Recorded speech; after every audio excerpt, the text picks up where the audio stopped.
আসসালামু আলাইকুম ওয়া রাহমাতুল্লাহি ওয়া বারাকাতুহু। আলহামদুলিল্লাহ ওয়াসসালাতু ওয়াসসালামু আলা রাসূলিল্লাহ। শারঈয়ার 14তম দার্সে আমরা ইনশাআল্লাহ ওয়াসওয়াসা সম্পর্কে কিছু আলোচনা করব। আপনারা যারা আমাদের সাথে আছেন আপনাদের সকলকে শুভেচ্ছা, আহলান ওয়া সাহলান। ইনশাআল্লাহ এই দার্সে আমরা আলোচনা করব ওয়াসওয়াসা ধারণা, অবসেশন বা ওয়াসওয়াসার প্রকার যে আছে, চিন্তার জগতে ওয়াসওয়াসা, অবসেশন যেটাকে আমরা বলছি, কর্মের জগতে ওয়াসওয়াসা, কম্পালশন যেটাকে বলছি, ওয়াসওয়াসার উৎস, ওয়াসওয়াসা সৃষ্টির কারণ, ওয়াসওয়াসা থেকে প্রতিকার, এই ইত্যাদি আরো বেশ কিছু বিষয় ইনশাআল্লাহ এই দার্সে আমরা আলোচনা করব। এবং ওয়াসওয়াসা কখন রোগ না, কখন আমরা রুকিয়া করতে পারি, কখন আমরা ট্রিটমেন্ট গ্রহণ করতে পারি, এই বিষয়গুলো ইনশাআল্লাহ। প্রথমে বলি ওয়াসওয়াসার সাথে মনোবিজ্ঞানের পরিভাষা অবসেসিভ কম্পালসিভ ডিসঅর্ডার যেটাকে আমরা বলছি ওসিডি, ওসিডির একটা জোরালো মিল আছে, আবার এই দুইয়ের মাঝে বিস্তর ব্যবধানও আছে। যখন কোনো অন্যায়ের কুমন্ত্রণা মনের মধ্যে সৃষ্টি হয় এটাকে আমরা ওয়াসওয়াসা বলছি। মনোবিজ্ঞানীরা এটাকে ওসিডি বলতে নারাজ। তাদের মতে ওসিডি হওয়ার জন্য একই মন্ত্রণা বা কল্পনা বারবার মনে উদয় হতে হবে। অর্থাৎ যেমন আমার কোনো একটা কাজ করতে মন চাইলো, ওয়াসওয়াসা দিচ্ছে শয়তান, এটা একটা ওয়াসওয়াসা হতে পারে। কিন্তু ওসিডি তারা বলছে একই জিনিস বারবার তার কল্পনা আসছে, সেটাকে প্রতিহত করার চেষ্টা করছে, সে প্রতিহত করতে পারছে না। যখন সে প্রতিহত করতে পারে না সেই অবস্থায় এটা হলো ওসিডি। অর্থাৎ ওসিডি কে তারা একটা রোগ হিসাবে দেখছে, অবসেসিভ কম্পালসিভ ডিসঅর্ডার। যতক্ষণ তার রোগ হিসাবে দেখছে না ততক্ষণ পর্যন্ত তারা এটাকে ওসিডি বলছে না। কিন্তু ওয়াসওয়াসা হলো একটা কুমন্ত্রণা, সেটা রোগ হতে পারে, রোগ ছাড়া এমনিও সবাইকে শয়তান কোনো না কোনো সময় ওয়াসওয়াসা দিয়ে থাকে। নফস ওয়াসওয়াসা দেয়, কখনো শয়তান ওয়াসওয়াসা দেয়, কখনো মানুষ শয়তান ওয়াসওয়াসা দেয়। তো আমরাও যখন এটাকে রোগ হিসাবে গণ্য করছি তখন আমরা এটাকে বলছি আল ওয়াসওয়াসাল কাহরিয়া, ওয়াসওয়াসা কন্ডিশনিং। ইনশাআল্লাহ সে সম্পর্কে আমরা আলোচনা করব। যে ওয়াসওয়াসা মনে বারবার উদয় হয় এবং ব্যক্তি শত চেষ্টা করেও তা প্রতিহত করতে পারে না, সেটাই মূলত আমাদের এই অধ্যায়ের আলোচ্য বিষয়। অর্থাৎ যেটা মনোবিজ্ঞানীরা অবসেসিভ কম্পালসিভ ডিসঅর্ডার বলছে সেই ওয়াসওয়াসা নিয়ে আমরা আলোচনা করব, যেটাকে আমরা আল ওয়াসওয়াসাল কাহরিয়া বা ওয়াসওয়াসা কন্ডিশনিং বলছি। এছাড়া নর্মাল যে ওয়াসওয়াসা গুলো, মন্ত্রণা কুমন্ত্রণা, সেগুলো আমাদের এখানে আলোচ্য বিষয় নয়। তবে অবসেসিভ কম্পালসিভ ডিসঅর্ডার তা শুধুমাত্র মেডিকেল যে ব্যাখ্যাগুলো আছে সেগুলোকে তারা গ্রহণ করবে, তা তাদের মতো করে কজ অ্যান্ড ইফেক্টের মধ্যেই তা থাকবে। কিন্তু কজের মধ্যে যে জিনের ওয়াসওয়াসা হতে পারে, মানুষ শয়তানের ওয়াসওয়াসা হতে পারে, জাদুর প্রভাব থাকতে পারে, মাস্টার শয়তান থাকতে পারে, এই বিষয়গুলোকে তারা মেনে নিচ্ছে না। তো যাই হোক, ধারণা হলো ওয়াসওয়াসা হলো মনের মধ্যে কোনো কিছু উদয় হওয়া যা অনাকাঙ্ক্ষিত বা অপ্রত্যাশিত। যেমন নর্মাল ওয়াসওয়াসার মধ্যে হতে পারে, যেটা আমাদের এখানে আলোচ্য বিষয় না, বাকি ওয়াসওয়াসা এগুলো, অমুক মেয়েকে একটা মিস করি, আজ একটু জুয়া খেলি, অনেকদিন হলো জুয়া খেলি না, একদিনই তো, জাস্ট একদিনই তো একটা মুভি দেখবো, এই যে দেখি এবারের ঈদে ভালো কোনো ড্রামা এসেছে কিনা। সে কোনো অন্যায় কাজ করে না, সে খারাপ কিছু দেখে না, কিন্তু হুট করে ঈদের আগ দিয়ে মনে হলো ও প্রতি বছর তো নতুন নতুন ড্রামা আসে, দেখি তো এবছর কোনো একটা ড্রামা আসলো কিনা, ঈদের ড্রামা। এরকম যে হুটহাট করে কিছু মনের মধ্যে চলে আসা, অনেকদিন ড্রিঙ্কস করি না, আজই শেষ, একটা দিন করি, একটা দিন, এই যে বলছে, এটা কে বলছে? শয়তান অথবা নফস। হ্যাঁ, ঠিক একইভাবে এই বিষয়গুলো অনেকের মধ্যে কাজ করে, যে অনেক কষ্ট করে সে পর্নোগ্রাফি থেকে ফিরে গেছে, কিন্তু বহুদিন পরে তার হুট করে মনে হলো আজকে একটু দেখবো।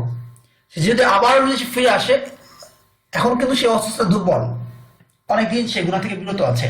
কিন্তু যদি সে একদিন ফেরে, দ্বিতীয় দিন অসুস্থতা শক্তিশালী হবে, আর তার এই যে বিরত থাকার যে শক্তিটা, এটা দুর্বল হয়ে যাবে। এইভাবে দেখা যায় সে আবারও জড়িয়ে যায়।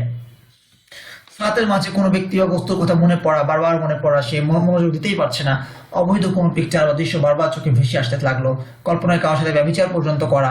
অনেক ধরনের অস্বস্থার মধ্যে থাকে, অনেক ধরনের জল্পনা তাদের মনে আসে, যেগুলো রুচি বিকৃতি এবং যেগুলো থেকে আল্লাহ সুবহানাহু ওয়া তাআলার কাছে পানাহ চাওয়া উচিত। এবং চিন্তা স্বচ্ছতা না থাকলে সেই অস্বস্থতা অন্তরে আসতেই থাকে। ওয়াসওয়াসার ধারণা, মনোজগতে অবৈধ সম্পর্ক জড়িয়ে যাওয়া। আরো কিছু দৃষ্টান্ত আমরা উল্লেখ করছি। অজুতে হাত বারবার ভালোভাবে ধোয়ার পরও মনে হচ্ছে আরেকটু না ধুলে হয়তো অজুই হবে না। অনেকের ক্ষেত্রে দেখেছি অজু করছে ভালোভাবে ধুয়েছে, কিন্তু তার মনে হচ্ছে যে মনে হয় কোনো অংশ এখনো শুকনো আছে। একবার এক ভাইকে দেখেছিলাম, সে হাউসের পাশে বসে অজু করছে, মাথা মাসে করতে করতে দেখলাম হুট করে একটা সময় সে পুরো হাউসের মধ্যে মাথা চুবিয়ে দিয়েছে।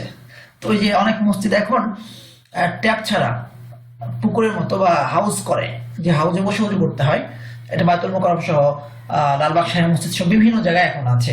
তো সে পুরো মাথা চুবিয়ে দিয়েছে হাউসের মধ্যে, তো এটা একটা অস্বস্থার কারণে অজুতে মাথা মাসে করে মনে হচ্ছে পুরো মাথা মাসে হলো না, তারপর পুরো মাথা ভিজিয়ে ফেলা। তো এরকম বিভিন্ন ধরনের অস্বস্থা, কারো ক্ষেত্রে অস্বস্থা আসতে পারে। ইনশাল্লাহ আরো অস্বস্থা সম্পর্কে আলোচনা করবো সামনে। তো আমাদের এখানে আলোচ্য বিষয় এগুলো না, অস্বস্থা কন্ডিশনিং, যেটা কেউ যখন অলিক দর্শন বা এই জাতীয় জটিলতা জড়িয়ে পড়বে, অনর্থক কাজ বারবার করবে, একই কল্পনা বারবার আসবে, কিংবা অনিচ্ছাকৃত ভাবে অবাস্তবকেই বাস্তব মনে হতে থাকবে, তখন অবশ্যই তার রোগ। যেমন কেউ সালাতে দাঁড়ালে দেখে সামনে মূর্তি ইত্যাদি, এ ধরনের বেশ কিছু পেশেন্ট এসেছে। নামাজে দাঁড়ালেই সে দেখতে পাচ্ছে সামনে মূর্তি আছে, সামনে এটা আছে ওটা আছে। তো এইগুলো জিন তাদেরকে এই বিষয়গুলোকে তাদের সামনে এই অস্বস্থাগুলো দেয়। জিন যে আক্রমণ করে কিসের মাধ্যমে? অস্বস্থার মাধ্যমে, আমরা আগেও পড়েছি। তো এই অস্বস্থাগুলো মূলত জিনের পক্ষ থেকে আসে, সেটা আমাদের দাঁড়ালেই সামনে মূর্তি দেখে। তো আমরা বলছি অস্বস্থাকে আমাদের দুটা ভাগে ভাগ করি, একটা হলো চিন্তার জগতে অস্বস্থা, আর একটা হলো কর্মের মধ্যে অস্বস্থা। অর্থাৎ কোনো চিন্তা, অস্বস্থাগুলো চিন্তার জগতে আসে, যেটাকে মেডিকেলের পরিভাষায় তারা অবসেশন বলছে। যেমন মৃত বাবাকে দেখতে পাওয়ার জন্য সে তার সাথে কথা বলছে। অনেক মানুষ দেখা যায় যে মৃত বাবার সাথে কথা বলে আর সে দেখতে পাচ্ছে, মনে হয় যেন এটাই বাস্তব। তো এরকম অনেক ক্ষেত্রে আমরা যেটাকে আমরা সিজোফ্রেনিয়া বলছি। কিন্তু মূল বিষয়টা কি? এটা ওয়াসওয়াসা। মূল বিষয়টা হলো ওয়াসওয়াসা। যে বিষয়গুলো আমরা বলেছি না, ওয়াসওয়াসা হলো জিনের আসরের একটা মাধ্যম। তার মানে ওয়াসওয়াসা আলাদা কিছু না। ওয়াসওয়াসা সম্পর্কে অনেক আলোচনা আমাদের জিনের আলোচনা আমাদের চলে গেছে। যদি জিনের আসর না হয়, অর্থাৎ ওয়াসওয়াসা একটা রোগ, ওয়াসওয়াসা একটা রোগ, যা নিজে একটা রোগ হতে পারে, কখনো কখনো অন্য রোগের কারণ হতে পারে। অযথা কারো ডাক শোনা বা ছায়া দেখা, এটা একটা ওয়াসওয়াসা, যেটাকে আমরা কি বলছি, হ্যালুসিনেশন বলছি। কোনো কিছুর বিষয়ে অস্বাভাবিক ভীতি সৃষ্টি হওয়া, তারপর মনে সেটিকে কল্পনা করে করে বাস্তব ভেবে বসা। তারপর হারাম কোনো কাজের কল্পনা বা দৃশ্য মনে বারবার আসতে থাকা, কোনো অশ্লীল দৃশ্য বা ছবি মাথার মধ্যে বারবার ঘুরতে থাকা। সেদিন একজন পেশেন্ট আসলেন, তার রোগটা হলো তার কাছে মনে হয় যে যেন তার কাপড়ের নিচের অংশ, প্যান্টটা যেন সে যেন আস্তে আস্তে নিচের দিকে পড়ে যাচ্ছে। এই জন্য সে সবসময় শুধু প্যান্টটা ধরে টানতে থাকে উপরের দিকে। হ্যাঁ, এটা তার একটা ওয়াসওয়াসা। সবসময় তার একই কাজ, সে বলতে থাকে যে খুলে যাচ্ছে খুলে যাচ্ছে, অথচ সে নিজে বেল্ট দিয়ে বেঁধেছে। তো এটা তার এক ধরনের ওয়াসওয়াসা। ঠিক আছে, কিভাবে ঢাকা ইউনিভার্সিটিতে আমাদের একজনই ছিলেন, ইয়ারমেট ছিলেন। আল্লাহ সুবহানাহু ওয়া তাআলা তাকে অনেক সুন্দর একটা চেহারা দিয়েছেন। যদি সে আর্মিতে লাইনে দাঁড়ায়, আমার মনে হয় যে না, মনে হচ্ছে না যে সে অন্তত উচ্চতার জন্য বাদ পড়বে।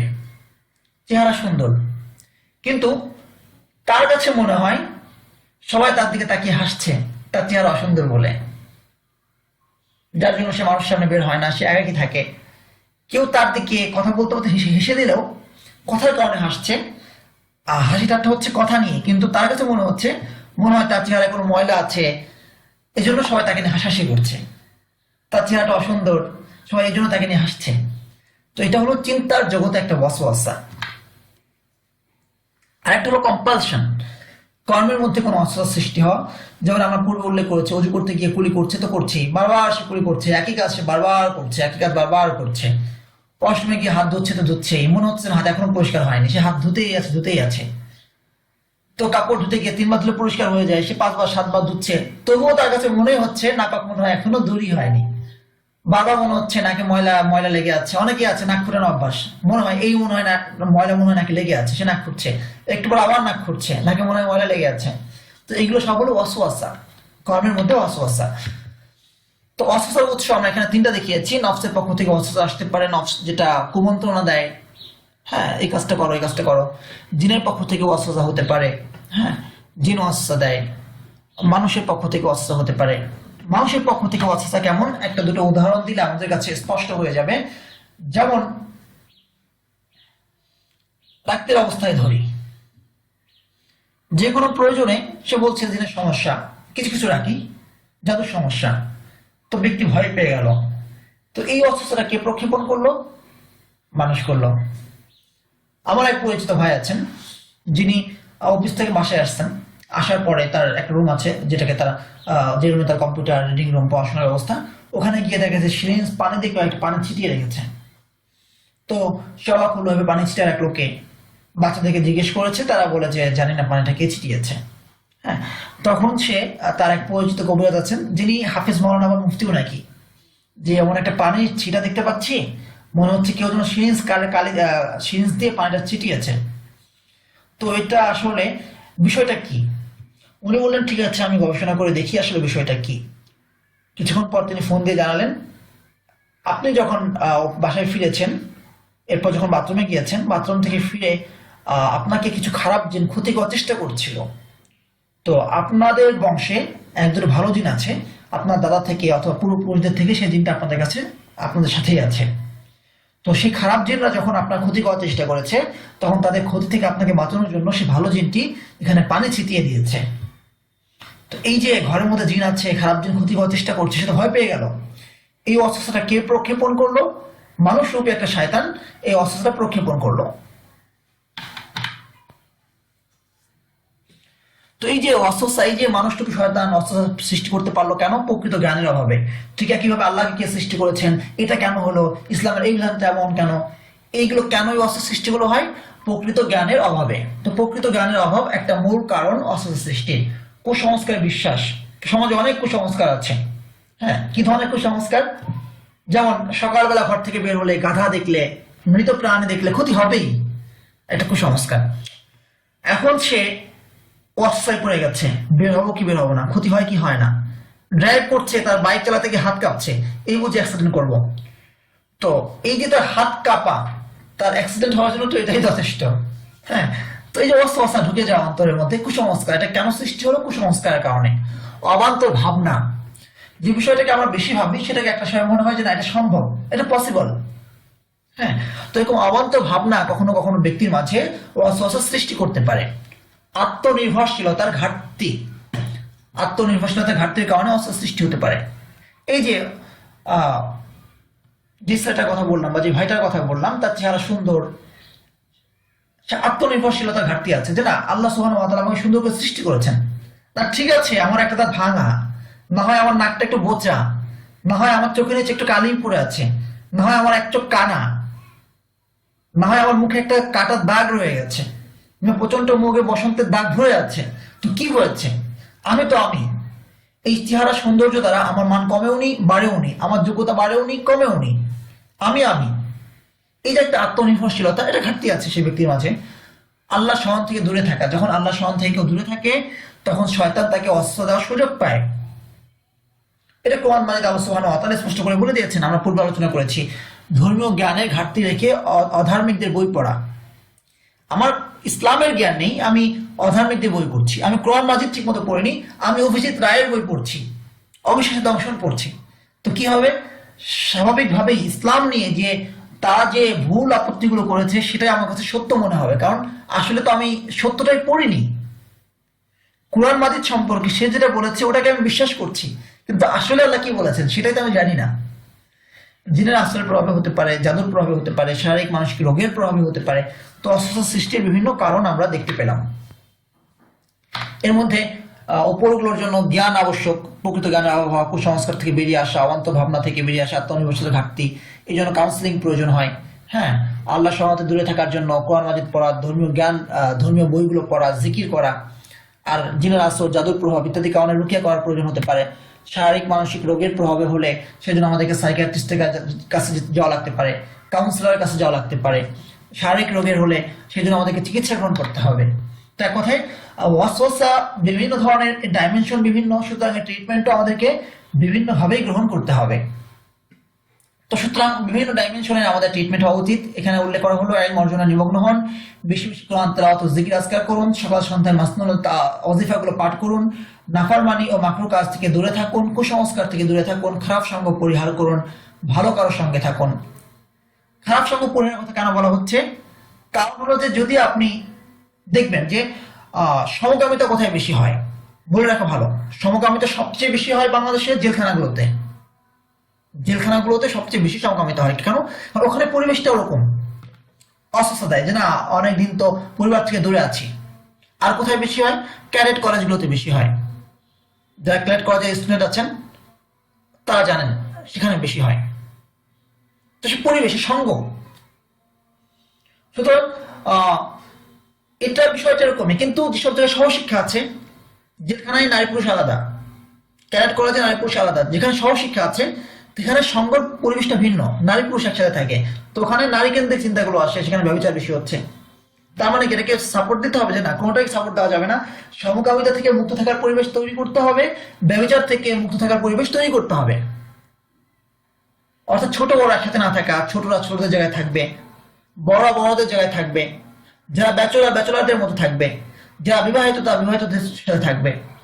বিবাহিত ব্যক্তি এবং ব্যাচেলর ব্যক্তি যদি একসাথে থাকে তো সমস্যার সৃষ্টি হবে, কারণ দুজনের চিন্তা ভাবনা এক নয়, দুজনের মানসিক অবস্থা পরিস্থিতি এক নয়। সুতরাং এটাকে সমর্থন আমরা করি না একই মাদ্রাসায়, যার জন্য বিভিন্ন সময় মাদ্রাসায় অঘটনগুলো ঘটতে পারে।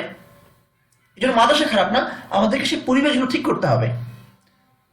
জেলখানায় সমকামিতা হচ্ছে বলেই যে আসামিকে জেলখানায় ঢুকানো যাবে না, বিষয়টা এরকম না। বুঝতে পেরেছি? তো এই জন্য কি করতে হবে? বিবাহিত অবিবাহিত একসাথে থাকা যাবে না, একই বয়সের একসাথে রাখতে হবে। একজন খুনের আসামি যে ব্যক্তি, সে তো কয়েকদিন পর ছাড়া পেতেও পারে, তার সঙ্গে একজন চোরের আসামিকে যদি চুরির আসামিকে ঢুকায়, কয়েকদিন পর সেও চোর হয়ে বের, আমার ডাকাত হয়ে বের হবে, সে খুনি হয়ে বের হবে, আগে চুরি করতে হবে, বের হয়ে ডাকাতি করবে। তো সেজন্য আমরা বলবো যে পরিবেশ সম্পূর্ণ আলাদা হতে হবে। ভালো কারোর সঙ্গে থাকুন, একই সময় ব্যয় করবেন না। তো অস্ত্র থেকে প্রতিকারের জন্য কিছু দোয়া আমরা এখানে দেখিয়েছি। أعوذ بالله السميع العليم من الشيطان الرجيم من همزه ونفخه ونفثه أعوذ بكلمات الله التامة من غضبه وعقابه وشر عباده ومن همزات الشياطين أن يحضرون। এই দোয়াগুলো বেশি বেশি পড়তে পারি, সূরা ফালাক সূরা নাস পাঠ করতে পারি, রুকিয়া করে দেখতে পারি সমস্যা আছে কিনা। যদি রুকিয়ায় জিন জাদুর সমস্যা ধরা পড়ে, অসুস্থ সমস্যা আসলেই মারাত্মক ধরা পড়ে, সেক্ষেত্রে নিয়মিত রুকিয়া করতে হবে। তারপরে যদি রুকিয়া সমস্যা না হয়ে থাকে এবং যদি আসলেই মারাত্মক পর্যায়ে চলে যেয়ে থাকে, তাহলে সাইকিয়াট্রিস্টের সহায়তা গ্রহণ করতে হবে। জাযাকুমুল্লাহু খায়রান, আহসানাল জাযা। আসসালামু আলাইকুম ওয়া রাহমাতুল্লাহি ওয়া বারাকাতুহু।